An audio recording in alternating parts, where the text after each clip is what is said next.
Students, आज हम बात करेंगे हिस्ट्री कलेक्शन के बारे में। हिस्ट्री कलेक्शन बहुत जरूरी एक प्रोसीजर होता है। जब भी हम हॉस्पिटल में जाते हैं ड्यूटी के लिए, अगर हम एज ए स्टूडेंट अगर हम क्लिनिकल ड्यूटीज पे जा रहे हैं, या हम अगर डॉक्टर हैं अगर हॉस्पिटल के अंदर भी, तो भी हमें एक नर्सिंग स्टूडेंट को या डॉक्टर को हिस्ट्री कलेक्शन करना आना चाहिए कि कैसे हम पेशेंट की हिस्ट्री लेंगे। हिस्ट्री कलेक्शन क्यों जरूरी है मैं आपको बताता हूँ।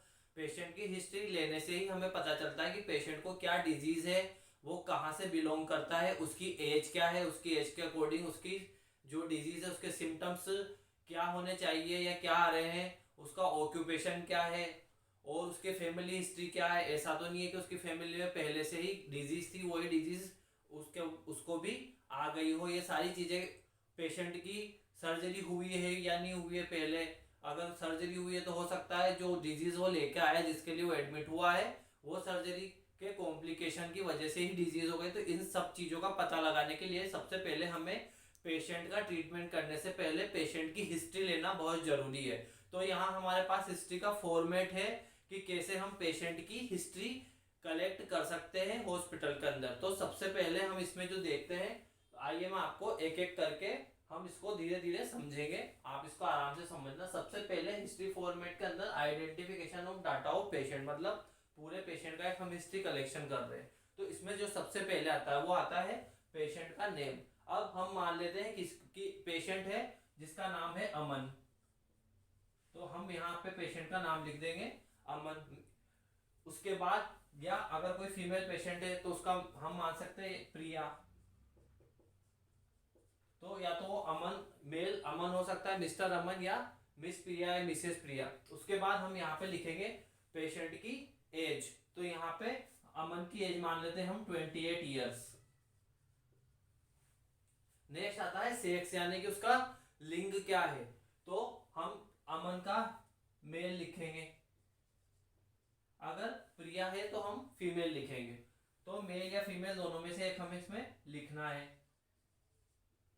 नेक्स्ट आता है हॉस्पिटल नंबर, तो हॉस्पिटल नंबर जो भी हमारी फाइल का नंबर रहता है वही हमारा हॉस्पिटल नंबर रहता है। तो हम यहाँ पे कोई भी 5 अंक का एक हॉस्पिटल नंबर मान लेते हैं 28350, ये मैंने हॉस्पिटल नंबर मान लिया। अब हम मानेंगे हॉस्पिटल का नेम, तो हॉस्पिटल नेम जहां जिस हॉस्पिटल में हम जॉब कर रहे हैं उस हॉस्पिटल में जो पेशेंट एडमिट उस हॉस्पिटल का नाम लिखेंगे। तो यहाँ पे हमने एक हॉस्पिटल लिख दिया जेके हॉस्पिटल।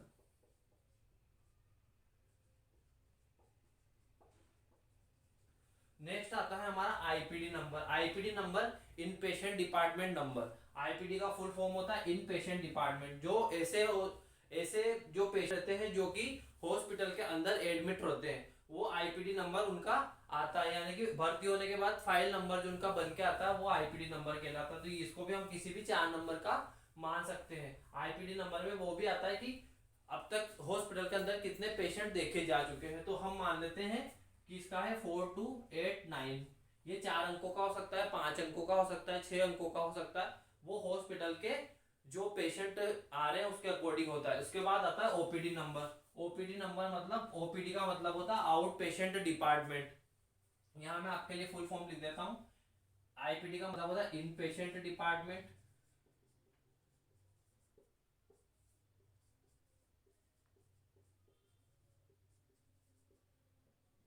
और ओपीडी का मतलब होता है आउट पेशेंट डिपार्टमेंट।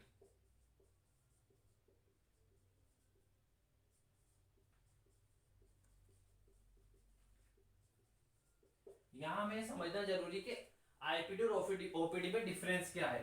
तो आईपीडी और ओपीडी में डिफरेंस ये है कि आईपीडी में पेशेंट तब आएगा जब पेशेंट ओपीडी में, आईपीडी में पेशेंट जो पेशेंट एडमिट होते हैं वो आईपीडी में पेशेंट कहलाते हैं, और ओपीडी पेशेंट वो होते हैं जो सिर्फ हम किसी भी डिजीज के लिए सिर्फ डॉक्टर से कंसल्टेशन लेने जा रहे हैं, कंसल्ट कर रहा है हमें डॉक्टर किसी भी बीमारी के लिए। अगर हम कोई टेस्ट करवाना चाहते हैं या सिर्फ नॉर्मली डॉक्टर को दिखाना है और दिखा के जब हम घर चले जाते हैं, तो वो जो पेशेंट आते हैं वो ओपीडी के अंदर आते हैं, आउट पेशेंट डिपार्टमेंट। मतलब आपने डॉक्टर से सलाह ली, एडवाइस ली आपकी डिजीज के बारे में, टेस्ट करवाए और आप घर चले गए ट्रीटमेंट लेके, तो वो ओपीडी में आते हैं। और अगर आपकी कोई डिजीज ऐसी होती है जिसके लिए आपको हॉस्पिटल के अंदर एडमिट होना पड़ता है, तो वो पेशेंट जब एडमिट हो जाएगा तो वो इन पेशेंट डिपार्टमेंट के अंदर आ जाता है।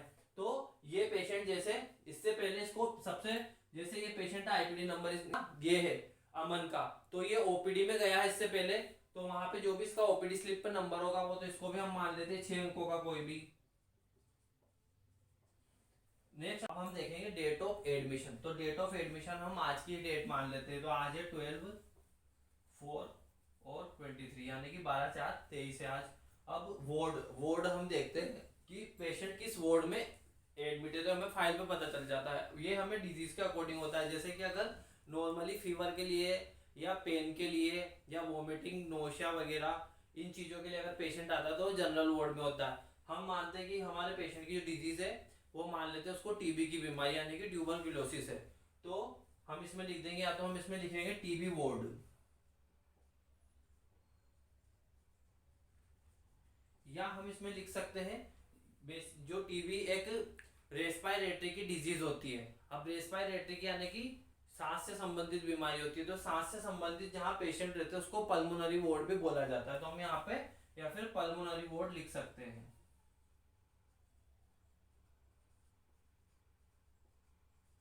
नेक्स्ट होता है हमारा बेड नंबर। बेड नंबर जो भी पेशेंट का बेड नंबर है वो जिस भी बेड पे है वो हम लिखते हैं। बेड नंबर हमने लिख दिया पेशेंट का 12।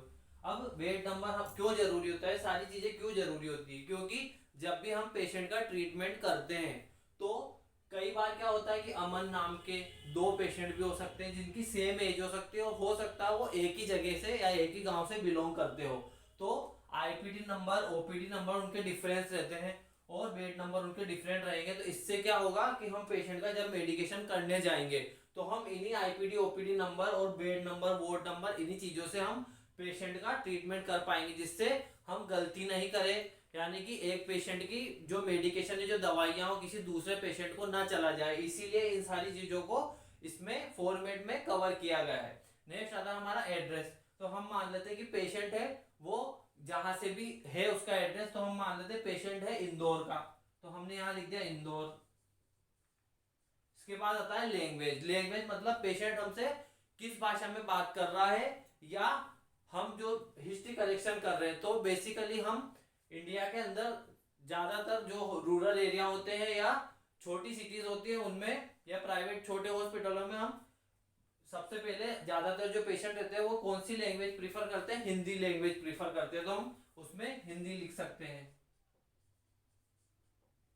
अगर आप पंजाब से है तो हो सकता है पेशेंट पंजाबी में बात करे तो आप पंजाबी लिख सकते हैं, कोलकाता से हो तो आप, या बंगाल से हो तो बंगाली लिख सकते हैं। आप जो भी पेशेंट की जो लैंग्वेज है जिसमें वो आपसे कन्वर्सेशन कर रहा है, बात कर रहा है, कम्युनिकेट कर रहा है, वो आप इसमें प्रीफर कर सकते हैं। नेक्स्ट होता है हमारा एजुकेशन। एजुकेशन में हमें देखना है कि पेशेंट की एजुकेशन क्या है, वो एजुकेटेड है या अनएजुकेटेड है, मतलब पढ़ा लिखा है या अनपढ़ है, तो हम इसमें दोनों चीजें देखते हैं। मैं आपको बता दी, जैसे अगर वो एजुकेटेड है तो हम यहाँ पे लिख देंगे एजुकेटेड,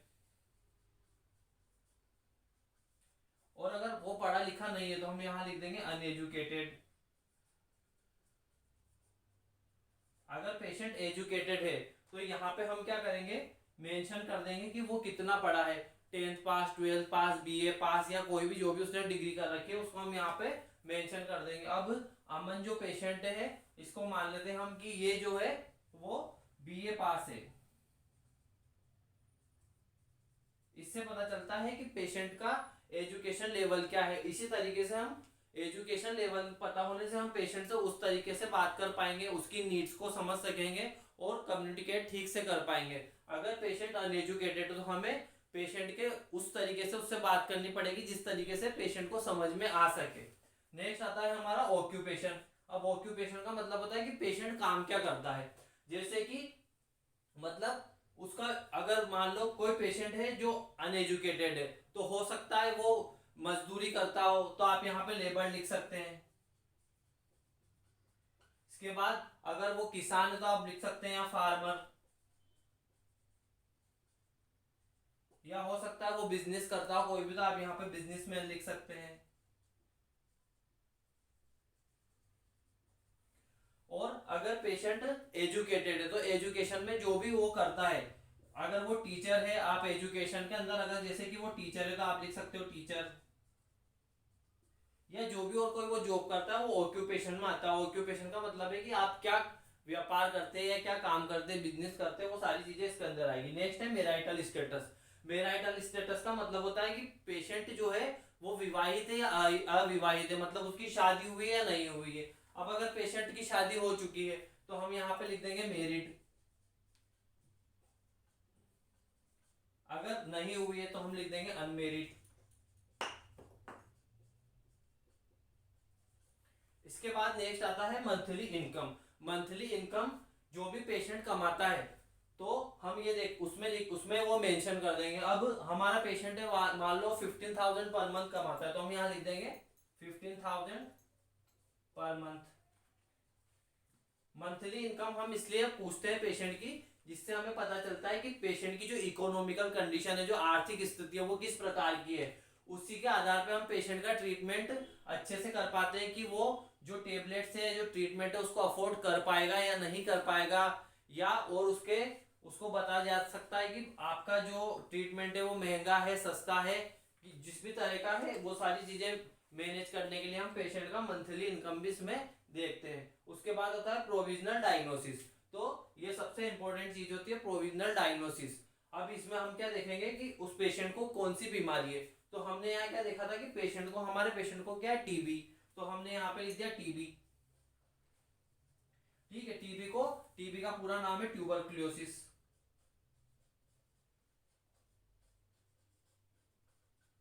ट्यूबरक्लोसिस, ठीक है। अब इसके बाद हम देखेंगे पेशेंट का डिजीज डेफिनेशन, मतलब कि जो उसको बीमारी है उसकी डेफिनेशन क्या है, परिभाषा क्या है। तो जैसे कि टीबी होता है तो टीबी क्या है, बेसिकली एक रेस्पिरेटरी की प्रॉब्लम होती है, मतलब रेस्पिरेटरी ट्रैक्ट से रिलेटेड यानी कि श्वसन संबंधी बीमारी होती है, जो कि एक बैक्टीरिया जिसको हम बोलते हैं एमटीबी। एमटीबी का फुल फॉर्म होता है माइकोबैक्टीरियम ट्यूबरक्लोसिस।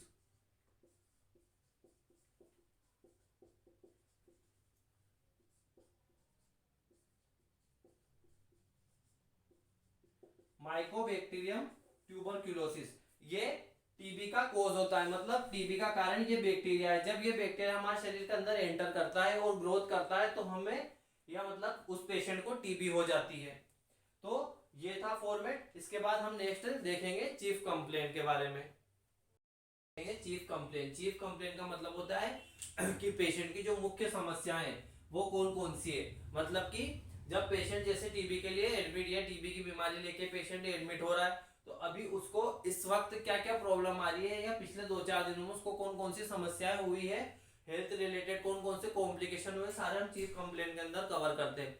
इसके लिए हम पेशेंट से पूछते हैं कि आपको क्या क्या प्रॉब्लम, पेशेंट हमें बताता है। जैसे पेशेंट बोल सकता है कि मुझे सिर दर्द हो रहा है पिछले 4 दिनों से, तो हम यहाँ पे चीफ कंप्लेन के अंदर लिख देंगे कि हेडेक हो रहा है पेशेंट को। हमारी पहली चीफ कंप्लेन हो गई, पेशेंट को हेडेक है।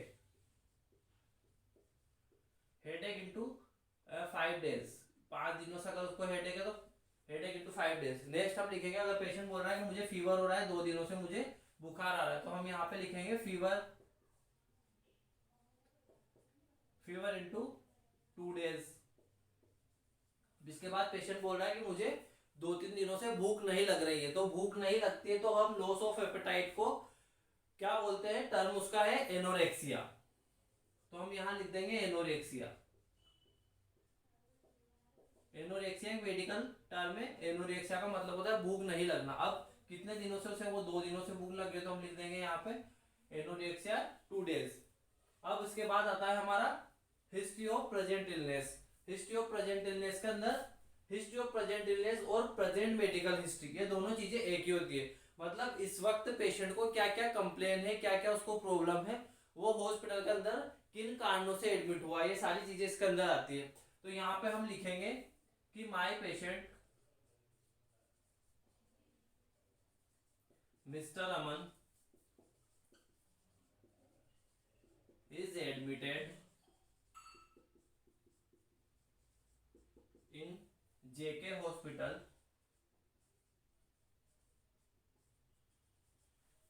my patient Mr. Aman is admitted in JK hospital। अब जब पेशेंट आ रहा है और आते ही वो उसकी कंप्लेन बताता है, हमें नहीं पता कि पेशेंट की डिजीज क्या है, तो हम जो भी उसकी चीफ कंप्लेन है उसी को यहाँ पे लिख देते हैं जैसे कि पेशेंट को हेडेक हो रहा है तो हम लिख देंगे हेडेक, फीवर,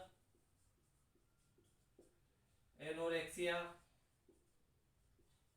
इसके अलावा भी अगर पेशेंट को नोजिया हो रहा है, घबराहट हो रही तो हम लिख देंगे नोजिया, अगर उसको उल्टी हो रही तो हम लिख देंगे वोमिटिंग।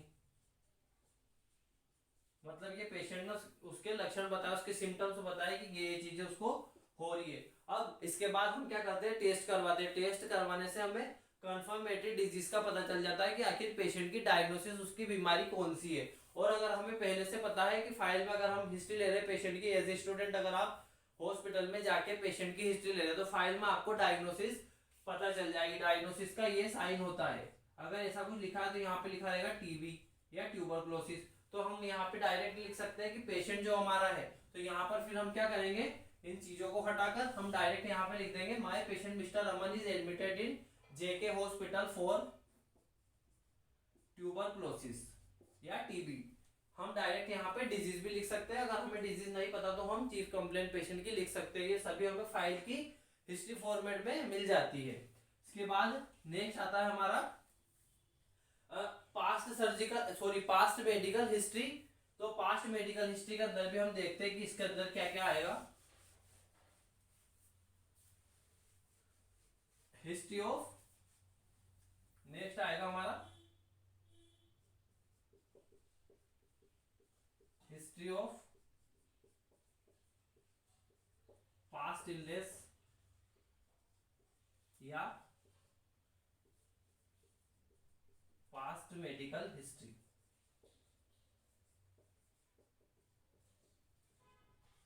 अब इसके अंदर आएगा कि पेशेंट जो हमारा आया है बीमार होकर टीबी के लिए, उसको उसकी पास्ट इलनेस क्या है। मतलब कि पेशेंट इससे पहले भी, हम इसमें पूछते हैं कि आप इससे पहले किसी भी बीमारी के लिए हॉस्पिटल में एडमिट हुए थे। अगर पेशेंट बोलता हाँ हुआ था मैं, तो किस बीमारी के लिए हुए थे। जिस भी बीमारी के लिए पेशेंट होता अगर एडमिट हो रहा है तो हम उसको यहाँ पर मेंशन करेंगे। अगर यहाँ पर पेशेंट बोल रहा है कि नहीं मैं पहली बार ही हॉस्पिटल में एडमिट हुआ हूँ, पहली बार ही एक बीमारी के लिए मैं हॉस्पिटल में एडमिट हुआ हूँ, तो हम यहाँ पे लिखेंगे कि पेशेंट की कोई पास्ट हिस्ट्री नहीं है। तो यहाँ पर हम दो चीजें लिख सकते हैं। पहला, अगर पेशेंट बोल रहा है कि मैं हाँ मुझे पहले भी कोई बीमारी थी, तो अब मान लो पेशेंट बोल रहा है कि मुझे पहले फ्रैक्चर हुआ था, ठीक है, तो हम यहाँ पर लिख देंगे कि माय पेशेंट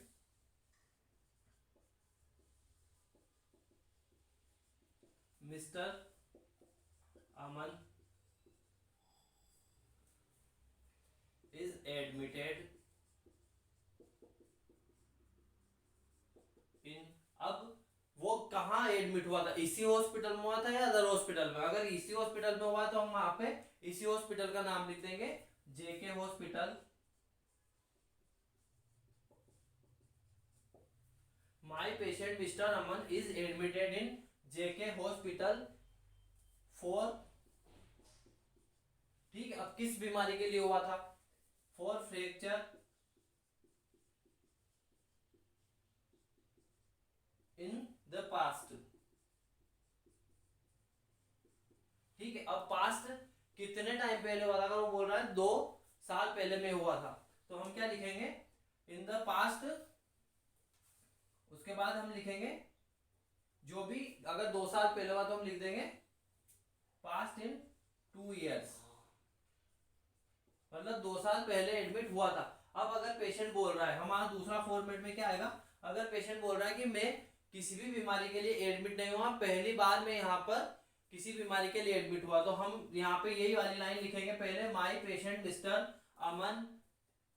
अब यहाँ पर एडमिटेड की जगह हम क्या लिख देंगे, not admitted, not admitted in any hospital, ठीक है, इन द पास्ट, यानी कि उसकी कोई मेडिकल हिस्ट्री नहीं है, पेशेंट किसी भी बीमारी के लिए इससे पहले कभी भी एडमिट नहीं हुआ है। तो ये है हमारा प्रेजेंट और पास्ट मेडिकल हिस्ट्री। अब हम देखेंगे प्रेजेंट और पास्ट सर्जिकल हिस्ट्री के बारे में।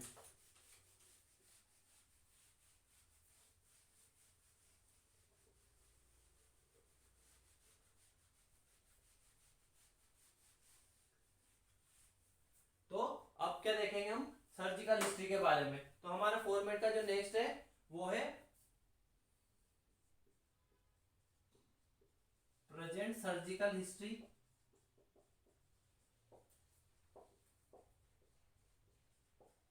उसके बाद है पास्ट सर्जिकल हिस्ट्री।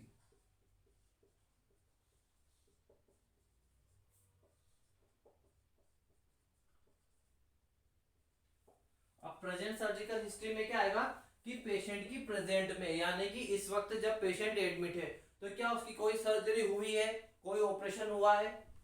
तो अब टीबी के केस में सर्जरी नहीं होती है, बेसिकली वो एक ट्रीटमेंट के द्वारा ही उसका इलाज किया जा सकता है, यानी कि टेबलेट से ही पेशेंट उसमें ठीक हो जाता है।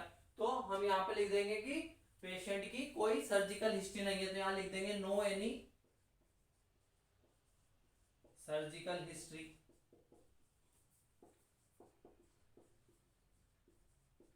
इन द प्रेजेंट। यहाँ पे हमने क्या लिख दिया कि no any surgical history in the present, मतलब प्रेजेंट में उसको कोई भी ऑपरेशन या सर्जरी नहीं हुई है। उसके बाद आता है हमारा पास्ट सर्जिकल हिस्ट्री, यानी कि क्या प्रीवियसली उसको कोई सर्जरी हुई थी।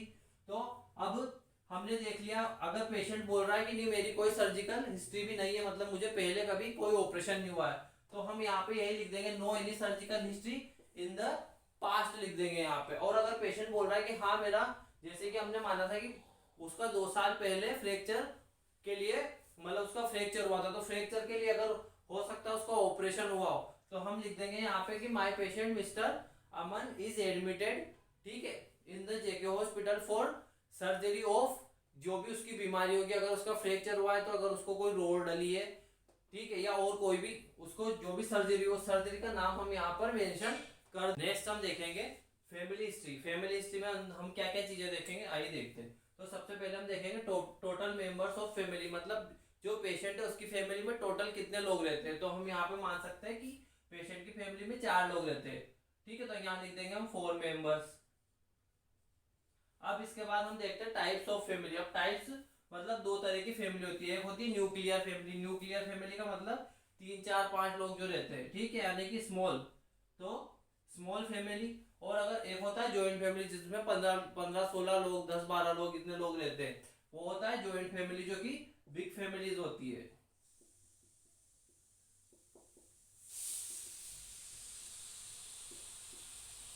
तो हमारे पेशेंट की जो फैमिली है वो कौन सी है, न्यूक्लियर फैमिली, यानी कि 4 लोगों का एक पेशेंट है, खुद उसके मदर फादर है और उसकी बहन मान सकते हैं, उसकी वाइफ मान सकते हैं, कोई भी हम मान सकते हैं, उसको हम आगे देखेंगे। यहाँ पर आता है फैमिली इनकम पर ईयर। अब पेशेंट की फैमिली इनकम कितनी है पर ईयर। अगर मान लो पेशेंट के घर में, अगर पेशेंट सिर्फ पेशेंट ही खुद पैसे कमाता है, बाकी कोई पैसे नहीं कमाता, तो हमने देखा था कि हमारा जो पेशेंट है उसकी जो सैलरी है वो कितनी है, 15,000 रुपये महीना। तो हम यहाँ पे क्या लिखेंगे, 15,000 इंटू 12 बराबर, यहाँ पे हमने लिखा 1,80,000 रुपये महीना उस पेशेंट की जो है इनकम है।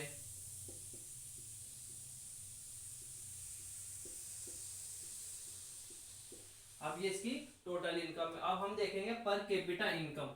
पर कैपिटा इनकम मतलब कि एक जो मेंबर है उस मेंबर को कितने रुपए पड़ रहे हैं इस इनकम के द्वारा। जैसे कि उसके लिए हम यहाँ पर एक सूत्र लगाएंगे, यहाँ लिखेंगे हम टोटल मेंबर्स, इसको हम ऐसे निकालते टोटल मेंबर्स, ठीक है। और भागित हम 2 चीजों से कर सकते हैं, या तो हम इसको ईयरली इनकम से कर सकते हैं, या हम इसको मंथली इनकम से भी कर सकते हैं। तो यहाँ पर हम क्या करेंगे, इसको ईयरली इनकम से करेंगे। तो टोटल मेंबर्स, ठीक है, into yearly income, sorry total members अपन ईयरली इनकम। तो यहाँ पे क्या देखा हमने कि मेंबर्स कितने हैं, 4, और इनकम कितनी है, 1,80,000,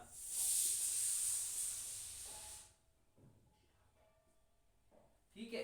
तो अब हम अगर इसको भाग देंगे तो 4 पेशेंट में अगर हम इसको डिवाइड करते हैं तो एक पेशेंट को कितना होता है ईयरली, 1,80 के 90 और 45,000 पर ईयर कैपिटा इनकम रहेगी। मतलब एक मेंबर को एक साल में 45,000 रुपए आते हैं इस सैलरी के अकॉर्डिंग। 1,80,000 में अगर हम 2 का डिवाइडेशन करते हैं तो 90,000 आते हैं, और अगर 4 का करेंगे तो आएंगे ये 45,000। अगर इसको हम मंथ से निकालेंगे तो यहाँ पर हम मंथली इनकम लिख देंगे। अब मंथली इनकम पेशेंट की कितनी थी? 15,000। तो 15 को हमें 4 से डिवाइड करना पड़ेगा, तो वहां पर पेशेंट की ये वाली इनकम आ जाएगी। अब इसके बाद हम देखेंगे फैमिली ट्री के बारे में। देखेंगे फैमिली ट्री के बारे में। तो फैमिली ट्री हम कैसे बनाते हैं, तो मैं बताता हूँ आपको किस तरीके से इसको बनाया जाता है।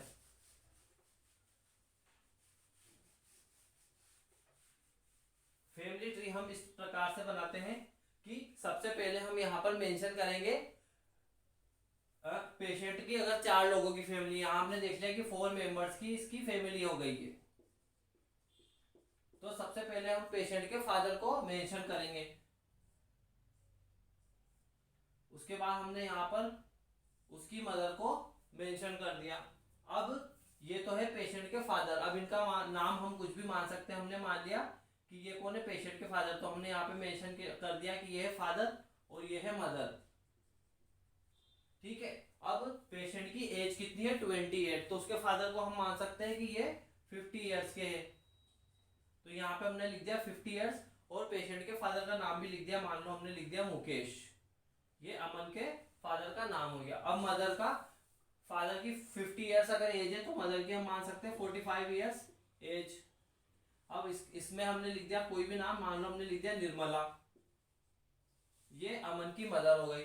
अब ये इनके फादर है और ये इनकी मदर है। अब इनके 2 बच्चे हैं, तो मेल को हम इस तरीके से बताते हैं। जो भी मेल होते हैं हम उनको इस तरीके से बताते हैं, इस तरीके से मेंशन किया जाता है, और फीमेल्स को हमें इस तरीके से मेंशन करते हैं। तो ये हो गया हमारा अमन। अब अमन एक पेशेंट है, तो पेशेंट को हम इस तरीके से मेंशन करेंगे। ठीक है, ये है हमारा अमन। यहाँ पे हम लिख देंगे पेशेंट। ठीक है। अब अमन 28 ईयर्स का है। ठीक है, और ये पेशेंट हो गया, और ये है इसकी सिस्टर। ठीक है, तो यहाँ पे हम लिख देंगे सन। ठीक है, ये इसके फादर, ये इसकी मदर है, इनका बेटा है, और ये इनकी बेटी यानी कि इनकी डॉटर है। ठीक है, इसका मान लो हम कोई भी नाम मानते, इसका नाम हमने मान लिया प्रिया। ठीक है, अमन है 28 ईयर्स का, तो प्रिया है 25 ईयर्स की। और ये क्या है? इनकी डॉटर हो गई, यानी कि पेशेंट की सिस्टर। तो ये 4 लोगों की फैमिली है। इस तरीके से हम फैमिली ट्री बनाते हैं। अब इसमें कीवर्ड्स भी दिए जाते हैं। कीवर्ड्स क्या होते हैं? तो देखो, कीवर्ड्स का मतलब होता है कि हमने जो मेंशन किया है यहाँ पे, यानी कि ये जो ब्रैकेट है ब्लैंक वाला, इसको हम मेल बता रहे हैं।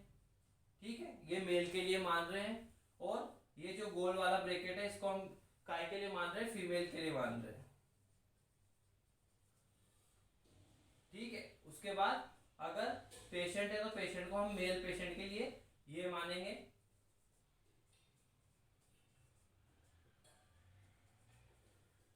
और अगर फीमेल पेशेंट है तो हम फिर ये वाला मानेंगे।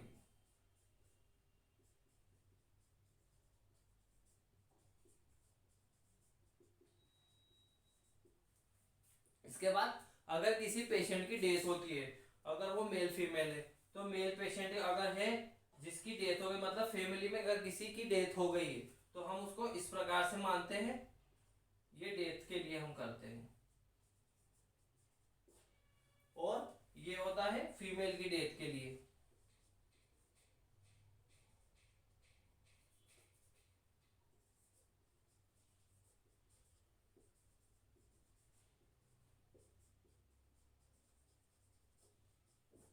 तो इस तरीके से हम फैमिली ट्री बना सकते हैं। अगर ये जॉइंट फैमिली होती तो हम इसमें और भी मेंबर जोड़ सकते थे, यानी कि ये फादर, ये मदर है, इनके अगर और बेटे हैं तो हम इनको और मेंशन कर सकते हैं यहाँ पर। अगर इनकी और बेटियां हैं और डॉटर्स है तो हम यहाँ पे उसको और मेंशन कर देंगे। ठीक है, अगर मान लो अमन है, इसकी शादी हो जाती तो इसकी हम इस तरीके से मेंशन कर सकते हैं कि अमन जो है, फिर यहाँ पे उसकी वाइफ आ जाएगी इसके साथ में, फिर इनके बच्चे होंगे तो वो ऐसे आ जाएंगे। ये इस प्रकार से न्यूक्लियर जॉइंट फैमिली भी हम कर सकते हैं। तो ये है पूरा फैमिली हिस्ट्री और ये पूरा हो गया हमारा फैमिली ट्री। अब फैमिली हिस्ट्री क्यों ली जाती है, इससे पता चलता है कि पेशेंट का घर पे कितने मेंबर है और पेशेंट की फैमिली में कोई बीमार तो नहीं है। टीबी, जैसे पेशेंट को हमारे टीबी है तो उसमें पता किया जाता है कि इसके फादर को भी टीबी थी या इसके दादाजी को भी टीबी थी, हो सकता है ये वहीं से चली आ रही हो, ठीक है। या पेशेंट के घर में क्या और भी कोई प्रकार की बीमारी है, इसको पता करने के लिए, पेशेंट की इनकम पता करने के लिए कि पेशेंट के इनकम सोर्सेस क्या है, वो कहाँ से कमा रहा है, वो किस प्रकार की उसकी इनकम है। उसी प्रकार से हम पेशेंट को न्यूट्रिशनल फूड के बारे में बता सकते हैं। अगर पेशेंट की इनकम कम है तो हम उनको ऐसे फूड के बारे में बताएंगे, ऐसे न्यूट्रिशनल सप्लीमेंट्स के बारे में बताएंगे जो सस्ते होते हैं पर उनमें भरपूर मात्रा में उनको सारी वो चीजें मिल जाती है जो पेशेंट की डिजीज के अकॉर्डिंग उसको खानी चाहिए। और अगर पेशेंट की इनकम अच्छी है तो हम उसको उसकी इनकम के अकॉर्डिंग महंगे फ्रूट्स या फूड का भी रिकमेंडेशन दे सकते हैं। तो ये पूरा फैमिली हिस्ट्री होता है और इस तरीके से इनके कीवर्ड्स को हम देखते हैं। एनवायरमेंटल हिस्ट्री मतलब वातावरण, जो पेशेंट है जहाँ से वो बिलोंग करता है, जिस गांव में, जिस सिटी में, जहाँ जिस एरिया में रहता है, वहाँ का एनवायरमेंट कैसा है, स्वच्छता कैसी है। ये इसलिए देखी जाती है कि पेशेंट के आसपास हाइजीन मेंटेन कर रहा है कि नहीं कर रहा है, पेशेंट साफ सफाई है या नहीं है, किस प्रकार का उसका घर है, ये सारी चीजें हम इसमें देखते हैं, जिससे हमें पता चलता है कि पेशेंट को आखिर ये डिजीज हुई क्यों है, किस कारण से हुई है। क्योंकि टीबी वैसे भी एक संक्रामक बीमारी मतलब कम्युनिकेबल डिजीज है, एक से दूसरे में फैलने वाली डिजीज है। तो इसके लिए हमें पेशेंट की एनवायरमेंटल हिस्ट्री भी लेनी पड़ती है। तो इसमें सबसे पहले हम देखेंगे हाउसिंग पैटर्न, यानी कि पेशेंट का जो घर है उसका कैसा पैटर्न है। तो सबसे पहले इसमें आता है कि घर किस टाइप का है। तो इसमें दो चीजें होती है, या तो सेटल्ड या अनसेटल्ड। सेटल्ड का मतलब होता है कि पेशेंट का घर पक्का बना हुआ है, वहां पर सारी चीजों की फैसिलिटी अच्छे तरीके से साफ सफाई हाइजीन मेंटेन करके रख रखी है, पूरा घर ढका हुआ है, आसपास सफाई है। तो अगर सेटल्ड है तो हम सेटल्ड लिख देंगे, अगर कच्चा है तो हम लिख देंगे अनसेटल्ड। नेक्स्ट है रूम। अब पेशेंट के घर में कितने रूम है, अगर हमने देख लिया यहाँ पे कि 4 रूम है। रूम को इसलिए देखा जाता है, इससे ये पता चलता है कि ऐसा तो नहीं है कि 4 जो फैमिली मेंबर्स है वो एक ही रूम में रह रहे हो, तो उससे क्या प्रॉब्लम आएगी कि टीबी जो है वो एक से दूसरे में फैलने वाली बीमारी है, यानी कि कम्युनिकेबल डिजीज है। तो अगर एक ही रूम के अंदर चारों पेशेंट मतलब चारों फैमिली मेंबर्स रहेंगे, मतलब पेशेंट के साथ रहेंगे, तो इन 3 लोगों को भी टीबी होने के चांसेस हो सकते हैं। इसलिए देखा जाता है कि पेशेंट के अलग अलग रूम है या नहीं है। अगर वहां है तो हम जो बाकी मेंबर्स है उनको बोलेंगे कि आप पेशेंट को अलग से आइसोलेटेड रखिए, मतलब उस पेशेंट को अलग रखिए जब तक कि वो ठीक नहीं हो जाता। उसके बाद नेक्स्ट है डोर, यानी कि कितने घर के अंदर कितने दरवाजे, जितने भी दरवाजे हैं उनके बारे में यहाँ पर मेंशन कर देंगे कि 4 रूम है तो 4 डोर है। उसके बाद विंडो के बारे में मेंशन कर देंगे, जितनी भी विंडो है 2 या 3 जो भी है। उसके बाद वेंटिलेशन यानी कि वहां का जो संवातन है, मतलब अच्छे से दरवाजे है या नहीं है, खिड़कियां है या नहीं है, हवा आ रही है जा रही है कि नहीं है, ऐसा तो नहीं है कि ऑक्सीजन की कमी हो जाए, या सारी चीजें जो रहती है। तो वेंटिलेशन अगर उसके घर पे है अच्छा, मतलब हर चीज है, रोशनदान बने हुए, अच्छे से खिड़कियां बनी हुई, सभी चीजें, तो हम यहाँ पर यस कर देंगे। और अगर नहीं है तो फिर हम यहाँ पर नो कर देंगे। नेक्स्ट है सैनिटेशन का मतलब होता है साफ सफाई की फैसिलिटी कैसी है, मतलब वहाँ अच्छा वॉशरूम है या नहीं है, पक्का बना हुआ है या नहीं है मोशन पास करने के लिए, ये सारी चीजें हम इसमें देखते हैं। नालियां बनी हुई हैं, पानी का निकास कैसे हो रहा है, जैसे घर के अंदर अगर बर्तन धुल रहे, कपड़े धुल रहे हैं, ये सारी चीजें हो रही है, तो उसका निकास किस प्रकार से हो रहा है, मतलब वो पानी कैसे निकल रहा है, कहाँ जा रहा है। ऐसा तो नहीं कि घर के पास आसपास इकट्ठा हो रहा है, क्योंकि अगर आसपास इकट्ठा होगा तो वहां पर मच्छर या कोई और अन्य जानवर हो सकते हैं, जिसकी वजह से और प्रकार की बीमारी, अगर पानी इकट्ठा है तो हो सकता है उसमें मच्छर, और मच्छर की वजह से डेंगू, मलेरिया, ये सारी बीमारियां हो सकती है। तो यहाँ पर हम सैनिटेशन भी लिखेंगे कि अच्छा है या नहीं है, सैनिटेशन फैसिलिटी अच्छी है तो हम यस लिखेंगे, और अगर अच्छी नहीं है तो हम यहाँ लिख देंगे नो। नेक्स्ट है इलेक्ट्रिसिटी। अब पेशेंट के घर पे इलेक्ट्रिसिटी है कि नहीं है, या वो जिस गांव में, जिस सिटी में जहाँ भी रहता है वहाँ इलेक्ट्रिसिटी है या नहीं है। अगर पेशेंट गरीब है, हो सकता है उसके घर पे इलेक्ट्रिसिटी प्रॉपर नहीं हो, तो हम यहाँ पर नो लिख देंगे, अगर है तो हम यहाँ पर यस लिख देंगे। इसके बाद नेक्स्ट है पेशेंट का वाटर फैसिलिटी, कि पेशेंट के घर पे पानी की किस तरीके से फैसिलिटी है, मतलब खुद का उसने जो बोरवेल लगा रखा है, या वो नल से पानी भरता है, कुएं से पानी भरता है, हेडपंप का पानी पीता है। इन चीजों से हमें ये पता चलता है कि पेशेंट किस प्रकार का पानी पी रहा है, का जिससे कि हो सकता है, क्योंकि बहुत सारी ऐसी बीमारियां होती है जो पानी की वजह से होती है, जैसे वायरल हेपेटाइटिस, हेजा, उसके अलावा डायरिया, ये सारी चीजें गंदा पानी पीने की वजह से होती है। तो हमें यहाँ वाटर फैसिलिटी के बारे में लिखना पड़ेगा, मेंशन करना पड़ेगा कि उसको यहाँ पर वाटर फैसिलिटी किस प्रकार की है। कुओं से पानी आ रहा है, बोरवेल से आ रहा है, हेडपंप से आ रहा है, जो भी है यहाँ पे हमें वो मेंशन करना है। इसके बाद नेक्स्ट आता है हमारा पेट्स और एनिमल की जो हिस्ट्री होती है। पेट्स और एनिमल मतलब उसके घर में जानवर है या नहीं है, क्योंकि बहुत सारी बीमारियां जानवरों से भी फैलती है। अगर जानवर है तो उसका वैक्सीनेशन करवा रखा है या नहीं करवा रखा है। जैसे कि मान लो अगर पेशेंट के घर में कोई जानवर है तो हमें यहाँ पे लिखना है यस, और अगर नहीं है तो नो लिखना है। अगर यस यानी कि है तो हमें मेंशन करना है कौन है। जैसे मान लिया हमने पेशेंट के यहाँ पे एक डॉग है यानी कि एक कुत्ता है, तो हम ये देखेंगे कि पेशेंट ने उसका वैक्सीनेशन करवा रखा है या नहीं करवा रखा है, क्योंकि अगर उसका वैक्सीनेशन टीकाकरण नहीं है, अगर उसको रेबीज का टीका नहीं लगा है, तो हो सकता है वो दूसरे किसी भी व्यक्ति को अगर काटता है या घर के मेंबर्स को ही काटता है तो रेबीज होने के चांसेस रहते हैं। इसलिए इस हिस्ट्री को भी हम लेते हैं, क्योंकि जो जानवर रहते हैं, जो एनिमल्स रहते हैं, वो भी कई प्रकार की बीमारियां फैलाने का कारण होते हैं। नेक्स्ट होता है ट्रांसपोर्टेशन हिस्ट्री। ट्रांसपोर्टेशन हिस्ट्री के अंदर हम देखते हैं कि पेशेंट के हेल्थ फैसिलिटी है कि नहीं, मतलब जहां पेशेंट रहता है वहां से 2 किलोमीटर के अंदर अंदर कोई हॉस्पिटल, पीएचसी, सीएचसी यानी कि primary health centre, sub centre या कोई भी क्लिनिक है या नहीं है। अगर है तो हम यहाँ पर यस कर देंगे, अगर नहीं है तो नो कर देंगे। इसके बाद नेक्स्ट है एजुकेशन फैसिलिटी। अब एजुकेशन फैसिलिटी पेशेंट के नियर 2 किलोमीटर,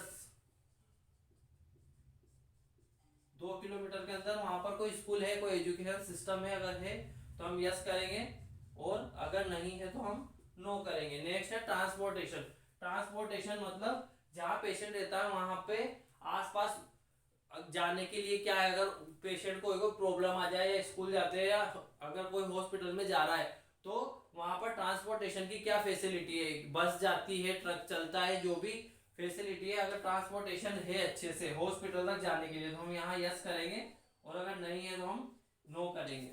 तो ये इसमें एनवायरमेंटल हिस्ट्री आती है, पेट्स हिस्ट्री आती है, और ट्रांसपोर्टेशन आता है। इसके बाद हम देखेंगे next nutritional history. Nutritional history के बारे में, न्यूट्रिशनल हिस्ट्री में हम देखेंगे पेशेंट को क्या पसंद है, वो वेजिटेरियन है, नॉन वेजिटेरियन है, सारी चीजें इसके अंदर आती है। तो सबसे पहले हम देखेंगे पेशेंट वेजिटेरियन है या नॉन वेजिटेरियन है।